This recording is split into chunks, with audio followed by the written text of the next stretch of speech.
저는 굉장히 AI 인프라 쪽이 저는 굉장히 선순위 있다고 봐요. 그래서 제가 어떻게 표현하냐면 반도체가 정수리, 변압기랑 AI 인프라가 코, 로봇이나 뭐 이런 게 좀 턱 정도 이렇게 얘기를 하거든요. 이게 이제 위에서 아래로 떨어지는 그런 밸류 체인이라고 보시면 돼요. 결국에 데이터 센터에서 이제 작업을 하고 활용을 하면 분명 기계로 들어갈 거예요. 근데 로봇이 증가한다고 했을 때 물론 ESS 쪽으로 좀 가긴 하겠지만 그것도 결국엔 AI 인프라에 속하잖아요.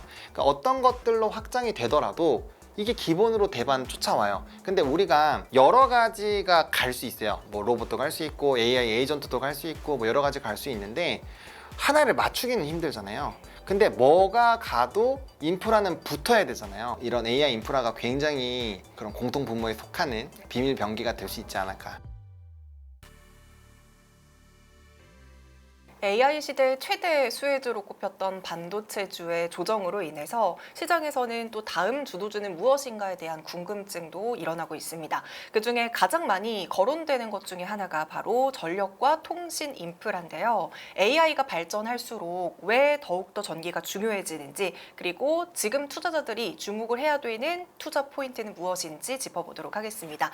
오늘 하보노의 주식 이야기 하창환 대표님과 함께 하도록 하겠습니다. 대표님 안녕하세요. 네, 안녕하십니까. 하보노의 주식 이야기 채널을 운영하고 있는 하창환이라고 하고요. 뭐 시장에서는 약간 변압번호, 네, 하보노 이런 식으로 많이 알려져 있긴 하거든요. 그래서 아마 전력기기 쪽 좋아하시는 분들은 그래도 한 번 정도는 제 얼굴을 보셨을 확률이 있지 않을까 라고 생각합니다. 왜 많고 많은 이런 산업 섹터 중에서 전력기기 이런 쪽을 좀 좋아하시는 거예요? 일단 전력기기가 여러 산업 중에서 사이클이 거의 제일 긴 산업 중에 하나예요. 그러니까 AI 관련된 이슈가 터지기 전에도 10년마다 사이클이 왔었거든요. 그러다 보니까 이게 10년 사이클이라는 거는 한번 강세가 오면 10년 정도는 간다는 소리거든요.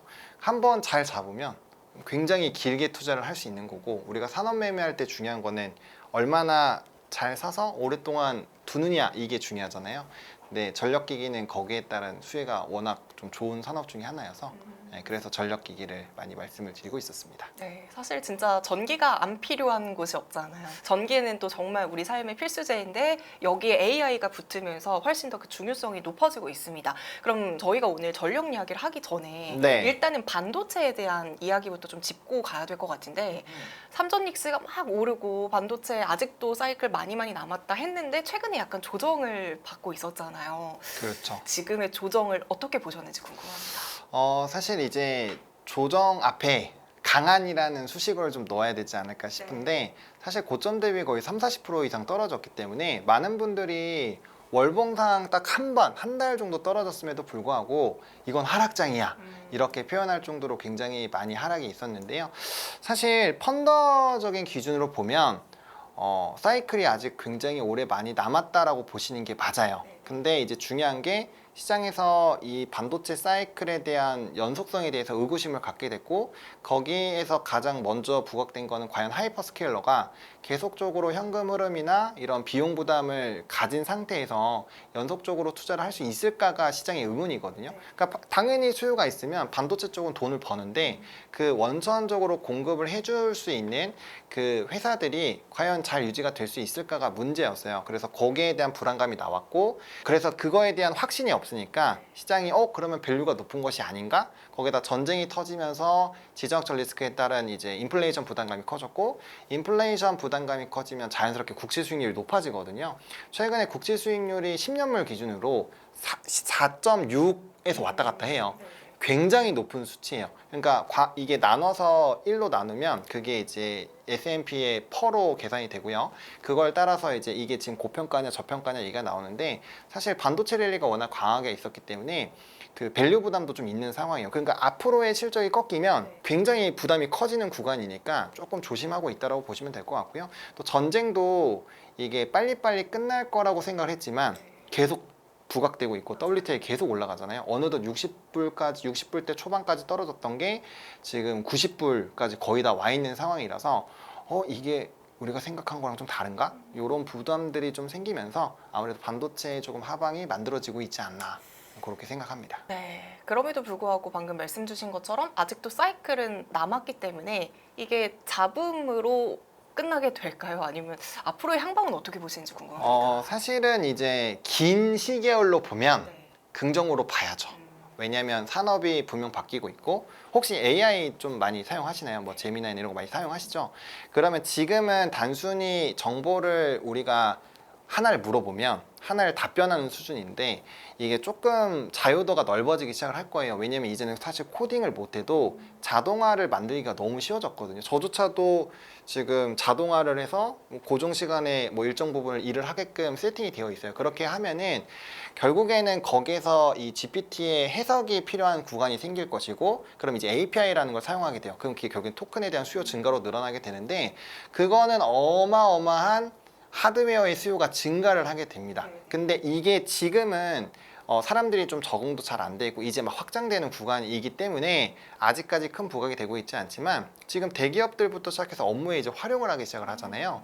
그러면은 그들이 과연 버튼 하나 눌러서 세팅해 놓으면 알아서 일이 자자자자작 될 텐데 그거를 열심히 하고 있을 이유가 없죠. 비용도 다 대주는데 그렇잖아요. 그래서 엄청나게 늘어날 수밖에 없고요. 그리고 기업 간의 전쟁이에요. 그러면 얼마나 이걸 활용을 잘 해서 이제 비용을 고정비를 줄이고 이거 비용을 많이 이제 그 수익을 많이 창출하는 싸움으로 가기 때문에 이건 앞으로 엄청나게 늘어날 수밖에 없는 거예요. 그래서 토큰 가격이 떨어지는 거에서 지금 문제가 되는 게 아니라 오히려 토큰 가격이 떨어지면서 그런 활용도가 높아질 거기 때문에 재번스의 역설이라는 그 흐름이 만들어질 수 있다라는 거죠. 그래서 그런 시각으로 저도 보고 있기는 합니다. 근데 시장은 같은 이 물병을 보더라도 사실은 이게 물병이 똑같이 500원이었는데 어떨 땐 300원이 돼서 사기 싫을 때가 있잖아요. 내가 목이 너무 안 말라요. 그럼 이게 뭐 100원을 준다고 안 살 수 있잖아요. 약간 그런 것처럼 같은 가치, 굉장히 500원인데 원래 100원이 싼 거잖아요. 당연히 사야 되는데 그럼에도 불구하고 안 사고 싶을 때가 있단 말이에요. 그런 구간이 좀 지나가야 되기 때문에 단기적으로는 지금 투심이 많이 악화가 되어 있는 상황이고요. 근데 장기로 봤을 때는 어쨌든 좀 좋아질 확률이 굉장히 높지 않을까로 보고 있습니다. 네. 장기적으로 갈수록 정말 AI 사용하시는 분들이 더 늘어나게 되고 더 여러 가지 고부가가치적인 것들을 생산해낼 때 그때 이제 전력기기 이런 것들이 더욱더 중요해지잖아요. 그렇죠. 반도체, AI 하면 진짜 전력기기 거의 수식어처럼 따라오던 상반기에 그 순간이 있었습니다. 그리고 주가가 이렇게 올라가다가 최근 좀 많이 조정을 받았었잖아요. 네, 많이 받았죠. 그 이유가 뭐라고 생각하세요? 어쨌든 전력기기는 너무 중요하다는 걸 다들 아는데도 불구하고요. 첫 번째는 네. 사이클이 길기 때문이라고 이해하시면 제일 쉽게 이해가 되실 거예요. 예를 들면 반도체 같은 경우는 사이클이 짧잖아요. 그래서 수요와 공급에 따른 흐름이 빨리빨리 반영돼요. 그 얘기가 뭐냐? 수요가 늘어나고 지금 반도체도 공급 부족이 있는데 그게 해소되는 기간이 전력 인프라 대비했을 때는 엄청나게 짧습니다. 그러니까 상황이 좋은 상황이 유지가 되면 우리가 산업에 대한 계산할 땐 Q 물량과 P 가격을 곱해서 이제 산업에 대한 볼륨을 측정을 하잖아요. 그게 굉장히 빠르게 이렇게 변할 수가 있어요. 근데 변압기는 부족한 걸 알지만 이거를 증설하기까지가 너무 오래 걸려요. 시간도 걸리고 그 다음에 산업적으로 우리가 데이터 센터를 짓는데 1.5에서 2년 정도가 걸려요. 그리고 이제 변압기까지 다 이어지고 인프라 설치하고 에너지 공급하는 데는 한 4에서 6년은 봐야 돼요. 그러니까 진행되는 속도가 더디다라는 거죠. 앞단이 해소가 되면서 이제 뒷단이 가야 되는데 앞단에서 지금 갑자기 안 짓는데요. 이게 짓는지 불안하대요. 그러면 뒤에가 밸류에 대한 가치가 쭉쭉 떨어질 거잖아요. 그래서 그런 부담이 일단 첫 번째로 있었고요. 두 번째로는 피어 그룹의 밸류 기준이 반도체는 룸이 좀 많아요. 근데 변압기는 좀 타이트했어요. 예를 들면 이제 보통 뭐 AI 인프라에서는 이튼이라든지 뭐 GE 버노바 같은 기업과 PER 수준을 비교를 하는데 그 피어 그룹의 PER 수준이 보통 25배에서 30배, 많이 좁아야 30대 초반이에요. 근데 최근에 이제 전력기기나 인프라 쪽이 고점을 찍었을 때 PER 수준이 35배에서 40배 정도였거든요. 그러니까 피어 그룹 대비했을 때 높은 상황인데 사실 산업적으로만 놓고 보면은 우리나라가 더 이제 PER 수준에서 더 매력적으로 줘도 된다고 생각을 하는데 분석하는 사람들이나 이때까지 이제 우리나라의 변압기나 뭐 전력 인프라는 해외 기업을 항상 추종을 했기 때문에 얘네보다 우리나라가 너무 높은 수준인데? 라는 생각을 하는 거예요. 그렇기 때문에 물론 증권가에서는 중장기적으로 목표 주가를 굉장히 높이고 그 상황을 유지를 하고 있지만 이제 투자하고 있는 투자자 입장에서는 이게 계속적으로 유지가 되는 게 맞나 싶은 거예요. 그런 상황에서 반도체까지 흔들리니까 그럼 밸류 부담이 있는 상태에서 반도체 속도가 부담이 생긴다고? 그러면은 밸류를 조금 다르게 봐야 되지 않을까? 라는 생각이고 단기 상승폭이 없다고 판단이 드니까 많은 사람들이 이제 매도를 하게 되면서 주가가 쭉쭉 밀린 게 아닌가 이렇게 보고 있습니다. 네, 앞서서 전력기기는 굉장히 이제 사이클이 길다라는 게 장점으로 또 시작했지만 한편으로 봤을 때는 이게 약간 주가에 있어서는 단점으로 작용할 때도 있는 것 같습니다. 그렇죠. 왜냐면 이게 산업이 너무 기니까 기니까요. 네. 투자자들이 이제 단기적으로 너무 잘 올라갔었잖아요. 변압기도. 그러니까 그 생각을 안 하고 변압기는 무조건 나중엔 좋아지죠. 네. 근데 그거는 적당한 시간을 투자를 했을 때 그런 거고 그걸 투자하지 않았을 때 변곡에 나왔을 때는 상대적으로 훨씬 더 강한 하방이 나올 수 있기 때문에 변압기는 들어가는 타이밍이 굉장히 중요하고요. 네.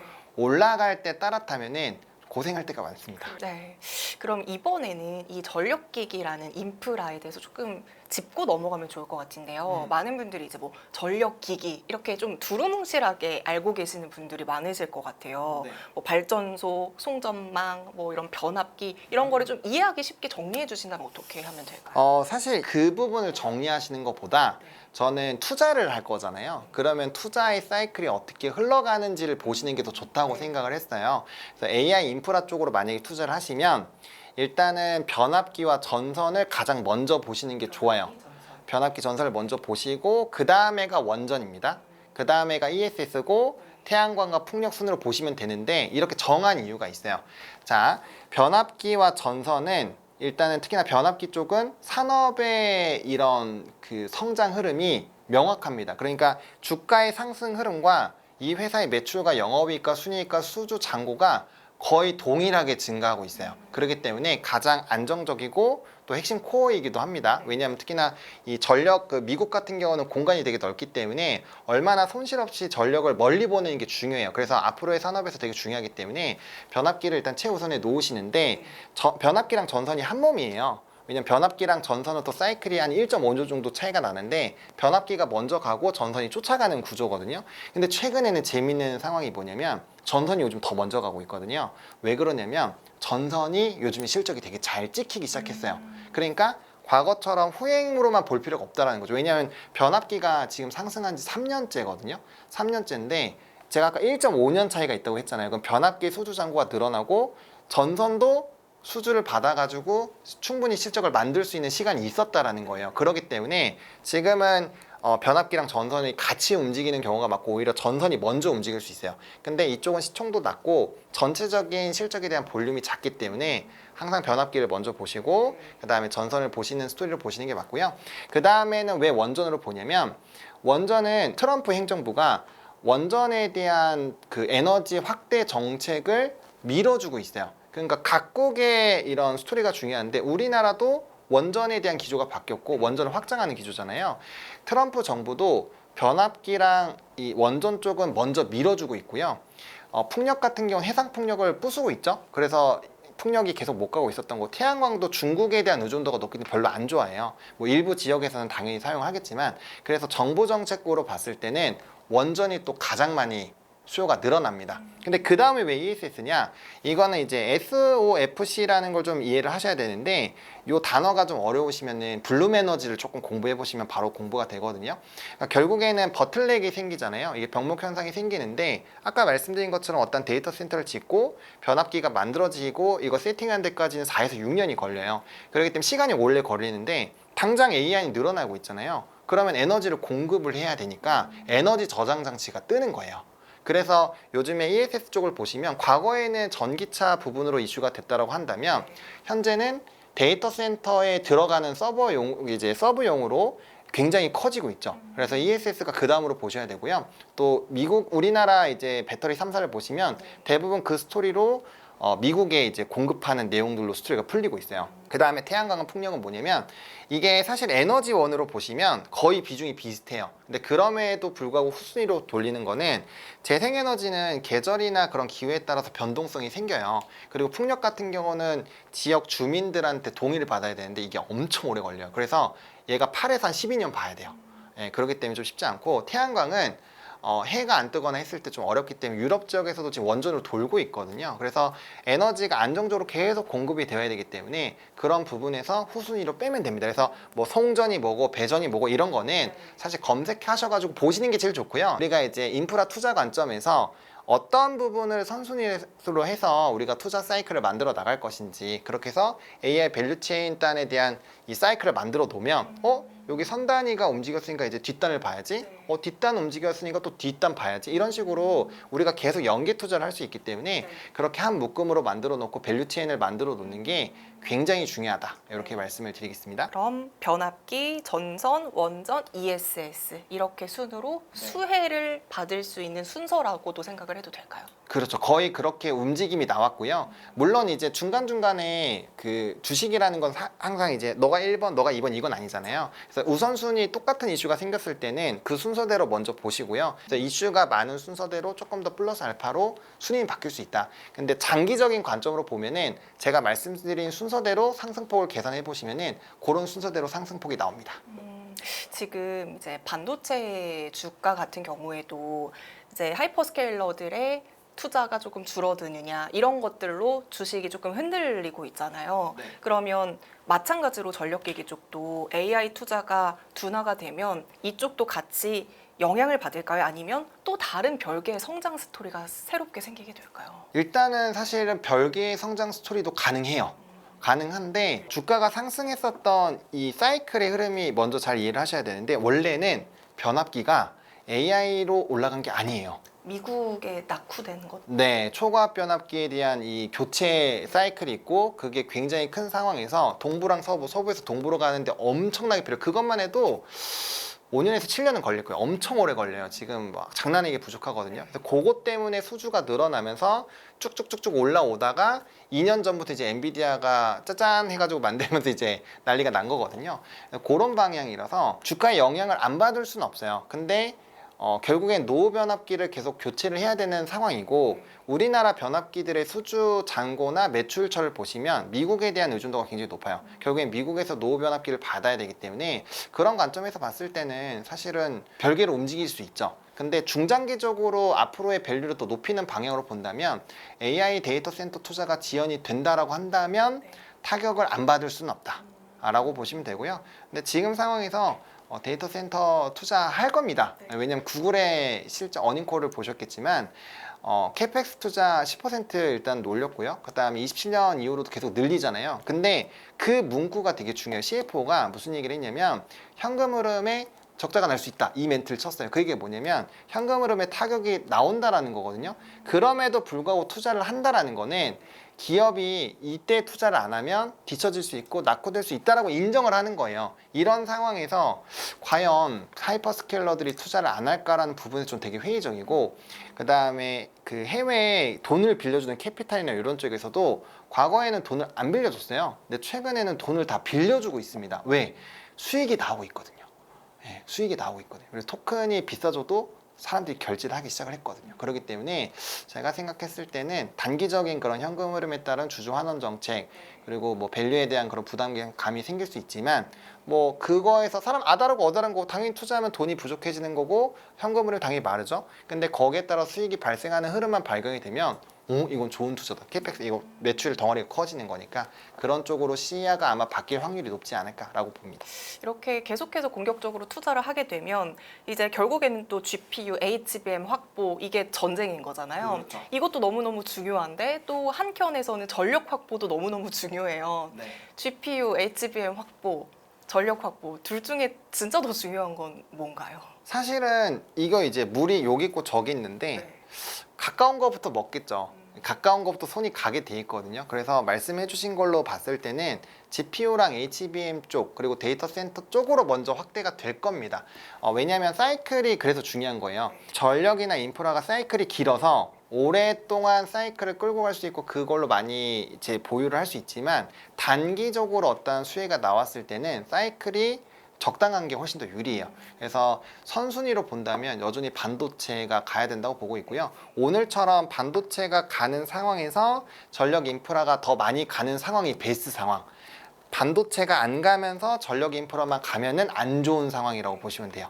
둘 다 가긴 가야 된다. 네. 그럼 많은 분들이 이제 뭐 대표적인 그 수혜주들이 여럿 있잖아요. 네네. 어떤 기업들을 좀 좋게 보시는지도 궁금하거든요. 일단 변압기는 네. 명확합니다. 초고압 변압기 3종 세트. 네.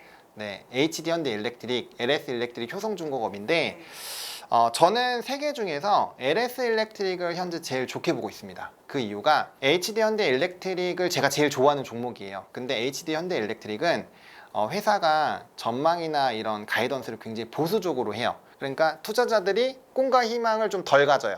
그러니까 좋다라는 건 알고 있어요. 근데 이 기업들이 좀 보수적으로 얘기를 하다 보면 거기에 따라서 애널리스트 코멘트도 보수적으로 나오거든요. 실질적으로 최근 이틀 동안에 있었던 그런 애널리스트의 그 LS 일렉트릭과 HD 현대 일렉트릭의 리포트를 보시면 LS 일렉트릭은 올라가기 전에 주가 계속 떨어질 때 목표 주가 상향이 나왔어요. 보통 주가가 고점 대비 40% 빠지면 강제적으로 하향 조정을 합니다. 왜냐하면 주가랑 워낙 많이 벌어져 있기 때문에. 근데 그럼에도 불구하고 그 목표 주가 상향이 나왔어요. 근데 HD 현대 일렉트릭은 오늘 목표 주가 하향이 나왔거든요. 이게 차이가 큰 거죠. 그럼 투자자 입장에서 똑같이 좋은 거 알아요. 똑같이 좋은 거 알지만 목표 주가 상향과 하향 나오는 거, 아무래도 손이 그쪽으로 가게 되겠죠. 그리고 LS 그룹이 이제 우리가 요 변압기 쪽이 강화가 되게 되면은 HVDC라고 해서 이제 직류 관련된 그런 수리가 풀려야 되는데 LS 쪽이 그쪽에 일원화가 돼 있거든요. 왜냐면 LS 전선, LS 머티리얼즈 해가지고 다 연결이 되어 있어요. 그러다 보니까 훨씬 더 유리한 부분도 있고요. 똑같이 북미 지역에 또 증설하고 있고 이런 모멘텀이 있어서 단기적인 그런 모멘텀은 조금 더 많이 붙을 수 있다. 그래서 순서는 LS 일렉트릭, 그다음에 HD 현대 일렉트릭, 효성중공업 이렇게 보시면 될 것 같고요. 그다음에 둘이 붙는 또 새끼가 있어요. 산일전기랑 일진전기가 있는데 이것도 순서가 초과압 변압기 먼저 하시고, 얘가 충분히 너무 많이 해서 내가 좀 여유가 있어, 돈은 좀 있는데 조금 더 여유가 있다면 산일전기 먼저 보시고 일진전기 봐야 돼요. 산일전기는 특수변압기고요. 그리고 이게 이제 변압기도 그 세 가지 종류가 있다고 보시면 돼요. 그래서 초과압 변압기 765kV 그쪽을 제외한 거는 산일전기가 다 다룹니다. 근데 일진전기는 500대를 안 다루는 걸로 알고 있어요. 그래서 동시에 성배전을 같이 하고 있기 때문에 유리한 건 있지만 특수변압기 쪽이 조금 더 프리미엄이 있기 때문에 산일전기 먼저 보시고 일진전기 순으로 보시면 돼요. 그래서 변압기는 딱 그 5개 보면 끝입니다. 오히려 많지 않아서 나쁘진 않은 것 같은데, 일단 언제 매수하고 언제 매도하고 이런 것들도 되게 전략들이 중요하잖아요. 그렇죠. 지금 이 시점부터는 그럼 말씀 주신 종목들은 어떻게 비중을 실으면서 이제 포트에 좀 넣어가면 좋을까요? 사실 이거는 차트를 띄워놓고 막 해야 되는 내용이긴 하는데 변곡점은 이미 나왔어요. 이미 나왔기 때문에 지금부터는 이제 주봉이 도는지 안 도는지를 보셔야 되거든요. 아마 어떤 식으로 되어 있을 거냐면 이렇게 약간 번개가 옆으로 내려가는 듯한 느낌으로 돼서 이제 고개를 빼꼼 든 상황이에요. 그러면 이 변곡점을 만들어서 확실히 돌파가 되려면 직전 고점까지 올라가야 돼요. 그래서 현재 주가부터 직전 고점까지를 1차 목표가로 보시고 이게 주가의 반등이 나온지 보셔야 되고요. 만약에 거기에서 추세선을 돌파를 못하면 다시 눌리게 되어 있어요. 근데 변압기가 원래 이렇게 계단식으로 상승을 하거든요. 근데 횡보를 하는 게 아니라 약간 이렇게 계단으로 올라왔다가 약간 조금씩 이렇게 내려가는 이런 계단이에요. 이런 계단이라서 지금 이렇게 변곡점 나올 때 하시는 건 좀 좋다고 보고 있고요. 저도 지금 되게 많이 고민하는 게 미국에서 되게 재밌는 스토리가 뭐냐면 우리나라 반도체랑 미국의 반도체는 똑같이 많이 떨어졌잖아요. 근데 우리나라 변압기는 많이 떨어졌지만 미국의 변압기 쪽은 안 떨어졌어요. 왜요? 신고가예요. 신고가 근처에서 움직입니다. 예를 들면은 나중에 쳐보시면 알아요. 이튼이나 GE 버노바는 실적 발표하고 약간 좀 미스가 나서 좀 떨어지긴 했는데 거의 신고가에 있었거든요. 그래서 그 괴리만 메워도 변압기는 많이 올라갈 수 있기 때문에 상대적으로 좀 올라갈 확률이 더 높다라고 생각하시고 좀 분할 매수 관점으로 보시면 좀 괜찮지 않을까 생각합니다. 네, 그러면 저는 이것도 한번 여쭤보고 싶은데, 반도체 다음 주도주 이런 사람들이 되게 많이 궁금해하잖아요. 네. 이 주도주로서 뭐 로봇이 있다, 뭐 여러 가지 반도체 소부장도 있다, 여러 이제 섹터들이 이름을 올리고 있는데 전력기기, 변압기 이런 쪽들도 주도주로서의 역할을 할 수 있다고 보시는지 궁금합니다. 네, 저는 있다고 보고 있고요. 사실 그 변압기 쪽이 저는 굉장히 AI 인프라 쪽이 저는 굉장히 선순위 있다고 봐요. 그래서 제가 어떻게 표현하냐면 반도체가 정수리, 변압기랑 AI 인프라가 코, 그 다음에 이제 로봇이나 뭐 이런 게 좀 턱 정도 이렇게 얘기를 하거든요. 이게 이제 위에서 아래로 떨어지는 그런 밸류 체인이라고 보시면 돼요. 그렇게 말씀을 드리는 게 결국에 데이터 센터에서 이제 작업을 하고 활용을 하면 분명 기계로 들어갈 거예요. 근데 로봇이 증가한다고 했을 때 그 뭐 물론 ESS 쪽으로 좀 가긴 하겠지만 그것도 결국엔 AI 인프라에 속하잖아요. 그러니까 어떤 것들로 확장이 되더라도 이게 기본으로 대반 쫓아와요. 근데 우리가 여러 가지가 갈 수 있어요. 뭐 로봇도 갈 수 있고 AI 에이전트도 갈 수 있고 뭐 여러 가지 갈 수 있는데 하나를 맞추기는 힘들잖아요. 근데 뭐가 가도 인프라는 붙어야 되잖아요. 무조건 필요한 거니까. 그렇죠. 공통 분모에 있잖아요. 공통 분모를 고르는 게 약간 투자해서 ETF를 고르는 거랑 같다고 저는 보거든요. 그러니까 소부장을 너무 고르기 힘들어. 근데 ETF를 골라놓으면 올라가기만 하면 어쨌든 수혜를 먹잖아요. 예, 그런 관점으로 봤을 때는 이런 AI 인프라가 굉장히 제가 봤을 때는 그런 공통 분모에 속하는 비밀 병기가 될 수 있지 않을까 이런 생각을 하고 있습니다. 네.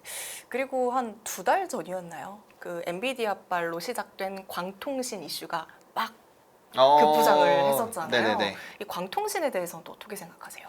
광통신과 아까 잠시 나왔었던 SOFC라는 거는 둘 다 병목 현상에 대해서 이제 효율화를 추구하는 거라고 보시면 돼요. 그러니까 이제 기존에 있는 구리선으로는 해결이 안 되니까 광섬유를 통해서 속도를 굉장히 빠르게 하는 거고, 그래서 이제 HBM 쪽이 부각된 거랑 똑같다고 보시면 돼요. 기존에 보다 이제 HBM 속도가 훨씬 더 빠르니까 그걸로 보시면 되는데, 이거는 우리나라랑 해외랑 명확하게 갈립니다. 저는 만약에 광통신 쪽을 보신다면 저는 절대적으로 미국을 하셔야 된다고 봐요. 우리나라 그때 거는 안 돼요. 엔비디아가 콕 집은 그 주식이 있었잖아요. 그렇죠. 뭐 그런 기업을 하셔도 되고요. 뭐 대표적인 종목이 뭐 루멘텀 홀딩스라든지 뭐 코일런트라든지 코닝이라든지 이런 종목군들이 있잖아요. 그래서 그런 종목군들을 선택을 하시는 게 저는 좋을 것 같다. 우리나라는 이게 좀 슬픈 얘기지, 실체를 뜯어보면 그 연결고리가 그렇게 많지 않고요. 그다음 주가의 흐름을 보시면 그들은 고점 대비 막 70% 떨어진 것도 있어요. 고점 대비 70% 떨어진 게 있는데 지금 루멘텀 홀딩스 같은 경우는 바클레이즈가 주가가 많이 떨어졌음에도 불구하고 목표 주가를 상향을 조정을 하고 주가가 오히려 올라가고 있거든요. 그러니까 그런 식으로 좀 달라요. 확실히 좀 다루는 게 다르기 때문에 분명 광통신 좋아요. 왜냐면 중국에서 광섬유 그 이제 원문으로 찾아보시면 가격이 되게 많이 올라가는 것들이 많이 기사화가 되고 있고 노출이 많이 되고 있어요. 그래서 광통신도 병목 현상이 유지가 되는 거니까 병목 현상이 유지가 된다라는 거는 반도체에 대한 수요가 계속 지속이 된다는 소리예요. 그렇기 때문에 광통신 쪽도 좋지만 우리나라에서 선택을 하시는 거는 저는 별로 좋은 선택은 아니다. 네, 왜냐하면 대세적인 시세가 안 나왔으면은 제가 뭐 종목 많잖아요. 뭐 비카전자, 광전자, 대한광통신 뭐 이렇게 해서 트레이딩이 아니라 좀 끌고 가라고 하실 텐데, 지금은 광통신 스토리가 나오면 이거 트레이딩, 제가 말씀드렸던 종목이 한 3-4개 더 붙일 수 있는데 그 정도 종목 그냥 트레이딩 정도 하세요. 인데 말이 트레이딩 엄청 힘들어요. 트레이딩 하시면 다 발목 잡히잖아요. 그러니까 이거를 좀 공식적으로 지금 광통신 하세요 이렇게 얘기하기가 국내에선 좀 어렵다. 네, 이렇게 말씀드리겠습니다. 말씀 주셨던 코닝, 저도 사실 이제 그 당시에 한 2달 전에 막 이렇게 이슈가 됐을 때 나도 한번 코닝이라는 기업을 공부해서 한번 매수를 해볼까라고 생각을 했었는데 그 이후에 갑자기 주가가 막 떨어지더라고요. 떨어지긴 했죠. 네. 그래서 이 광통신이라는 게 분명히 너무 중요하고 언젠가는 이 속도도 정말 해결해야 되는 문제이기 때문에 말씀 주신 것처럼 필요할 거긴 하지만 이게 아직은 아닌가? 그래서 테마성으로 생각해야 되는 건가? 라는 생각이 약간 들었거든요. 아니에요. 그 지금 광통신이랑 양자도 사실 최근에 2달 그 광통신이 좀 죽을 때 양자가 떴거든요. 왜냐면 광통신이 그때 거의 텐베거가 터진 상황이에요. 그러다 보니까 광통신은 어느 정도 된 것 같아요. 근데 나머지 부분에서 이제 속도를 좀 빠를 수 있는 효율화가 뭐가 있어? 아까 양자를 통한 슈퍼컴퓨터지 이래갖고 그쪽이 엄청 슈팅이 나왔단 말이에요. 근데 그거를 만드는 게 엔비디아예요. 엔비디아는 지금 생태계를 할 만한 기업들을 인수하고 그거를 자꾸 선택을 하고 있어요. 그래서 제가 봤을 때는 광통신은 지금 테마라고 보기에는 좀 실적도 너무 잘 나오는 부분도 있고요. 그다음에 너무 장기로 올랐어요. 그러니까 보통 미국에서 테마로 올라가면 이렇게 막 몇 개월, 몇 년 이렇게 올라가는 게 아니라 그냥 하루 이틀 사이에 막 몇천 프로 올라갔다 떨어져요. 그렇게 떨어진 종목도 많거든요. 그렇게 움직이는 게 아니라 이제 전 세계를 끌고 가는 기업이 픽을 했고 그쪽 산업이 부각이 되고 있고 기업들이 또 투자를 하고 있고 거기에 대한 실적이 나오고 있기 때문에 테마로 보기에는 좀 너무 탄탄한 상황이 되어버렸다라는 관점으로 보시는 게 맞을 것 같아요. 그러면 이제 진짜 너무 가시적으로 우리가 파악할 수 있는 것들이 너무나도 많잖아요. 그러면 이제 앞으로 우리 포트는 전력, 반도체, 통신 이런 것들을 각각 어떤 비중으로 챙겨가야지만 모든 수혜를 한꺼번에 다 받을 수 있을까? 너무 욕심이긴 하지만요. 네, 사실 저는 그거는 욕심이라고 생각합니다. 그래서 보통 산업을 선택을 할 때는 산업이 많으면 안 좋아요. 왜냐면 동시에 내용을 다 체크를 못 합니다. 그리고 이게 그 같이 하고 싶은 마음은 알겠어요. 근데 이게 광통신이 움직이면 같이 움직이는 통신 장비가 움직이거든요. 왜냐하면 그 광섬유만 하는 게 옆에서 장비를 같이 맞춰줘야 되기 때문에 되는데, 통신은 지금 주파수 경매나 이런 내용들이 있어서 같이 움직이긴 하지만 이게 중장기적으로 올라가려면 실제로 이게 깔려야 돼요. 근데 조금 우리나라 기업 같은 경우 특히나 조금 수혜를 보기가 저는 제한적으로 봐요. 그래서 국내에서 같이 관련된 종목이 많이 움직일 때 매매를 하는 건 좋지만 이쪽에다가 포트를 꾸려서 장기로 끌고 가는 거는 좀 리스크하지 않을까 싶어요. 그래서 사실 데이터적으로 실적이 나오는 거는 반도체가 워낙 명확하고 뭐 우리나라 전체 수출의 40% 이상을 차지하기 때문에 당연히 반도체는 넣어야 되고요. 그 다음에 변압기를 넣으시는 게 나을 것 같고, 변압기랑 전선 정도는 같이 넣으시는 게 좋을 것 같고, 통신 장비보다 저는 아까 말씀드렸던 AI 밸류체인 단 안에서 ESS나 원전 같은 거를 그냥 굉장히 장기적인 관점으로 보려는 생각으로 넣어 놓는 게 통신 장비보다 훨씬 더 안전할 것 같아요. 네. 그러면 저는 또 이런 생각이 들긴 했거든요. 전기료, 유지비, 사실 이것도 어마어마하잖아요. 데이터 센터를 짓는 것도 사실 돈이 천문학적으로 많이 드는데 이거를 막 돌리고 막 시켜야 되고 전기세 되게 유지비가 많이 들 것 같아요. 그럼 언젠가는 이런 전기료, 이런 비용들도 줄어들 수 있는 구조가 될 수 있을지도 약간 궁금합니다. 그게 이제 네. 그 우주의 데이터 센터. 네. 왜냐면 우주는 차가우니까. 그래서 이제 우주 항공이 떴었고, 거기에서 이제 페로브스카이트인가 그 아마 소재, 태양광 소재가 떴을 거예요. 왜냐면 그게 이제 우주 항공에서 활용할 수 있다라는 내용으로 떴을 텐데, 뭐 그쪽 방향으로 가지 않을까 싶어요. 그래서 버티볼딩스도 사실 주가 흐름이 꽤 나쁘지 않았었거든요. 왜냐하면 냉각 쪽으로 이슈가 됐을 때 이벤트가 되고, 우리나라에서도 최근에 그런 이제 액침 냉각 관련된 그런 쪽들이 많이 움직여, 대표적으로 뭐 삼성공조나 뭐 K엔솔 뭐 이런 종목군들이 움직이긴 하는데, 그거 역시도 저는 아직까지 좀 테마로 움직이는 부분이 있어서 그것도 뭐 이제 현금을 포트에 넣어 놓잖아요. 그래서 그런 게 있을 때 부분 차라리 매매하시는 게 더 낫다고 보고 있고요. 중장기 포트로 넣으실 때는 반도체나 AI 인프라 핵심 종목 한두 개를 넣어 놓으시고 나머지 하나는 좀 해지할 수 있는 산업을 고르시거나 아니면 현금 정도 들고 있는 게 전 제일 좋다고 봐요. 왜냐면 사람은 많은 종목과 많은 포트를 갖고 있으면 공부를 다 못합니다. 이 공부를 못하면 산업이 바뀌고 있고 그 흐름이 바뀌는 걸 잘 케어를 못 하고요. 그리고 요번처럼 시장이 떨어지면 다 같이 떨어지잖아요. 그러면 돈은 적은데 사야 될 산업이 너무 많아요. 그러니까 비중 확대도 어려워요. 그래서 매매를 하실 때는 산업을 너무 많이 고르지 마세요. 어차피 사이클 한번 잘 타면 한두 개 산업해도 충분히 많이 벌 수 있습니다. 네. 그럼 마지막으로 이 AI 인프라 기업들을 투자할 때 투자자분들이 어떤 것들을 좀 중점적으로 봐야 되는지, 중요한 지표라든지 뭐 변수 이런 게 있다면 어떤 게 있을까요? 변수는 그냥 하이퍼스케일러의 투자 지속인 것 같아요. 그 투자만 지속이 되면은 결국에는 시간의 문제일 뿐, 저는 괜찮다고 보거든요. 물론 이제 시간이라는 것도 투자에서 굉장히 중요해요. 왜냐면 같은 시간에 우리가 투자 효용을 뽑을 수 있고, 그래서 그거를 기회비용이라고 부르면서 매매를 하는데, 사실 산업 매매로 들어가면 기회비용을 생각을 하면 안 돼요. 왜냐면 그 산업을 선택을 했다라는 거는 내가 그 산업의 사이클이 제대로 반영될 때까지 애초에 홀드를 하기 위해서 들어간 거잖아요. 근데 속도가 느리다고 다른 걸로 가버릴 거면 애초에 그 산업을 고르면 안 되죠. 그렇잖아요. 그래서 이 사이클이 유지가 될 수 있는 제일 핵심은 하이퍼스케일러가 계속 투자를 하는지 안 하는지만 체크를 하시면 될 것 같고, 그게 투자가 된다라는 거는 반도체에 대한 수요가 계속 있는 거고 데이터 센터가 확장이 되는 거고, 그럼 전력이나 에너지 수요가 늘어나니까 자연스럽게 수익이 오겠죠? 그 스토리가 맞물리는 가장 첫 번째, 다음에 이렇게 톡 하면 무너지는 그 문지방 역할을 하기 때문에 그것만 잘 보셔도 무난하다. 그러니까 투자를 할 때는 되게 심플해야 돼요. 내가 투자 전략을 바꿔야 되는지 안 바꿔야 되는지를 볼 수 있는 명확한 기준만 있으면 되거든요.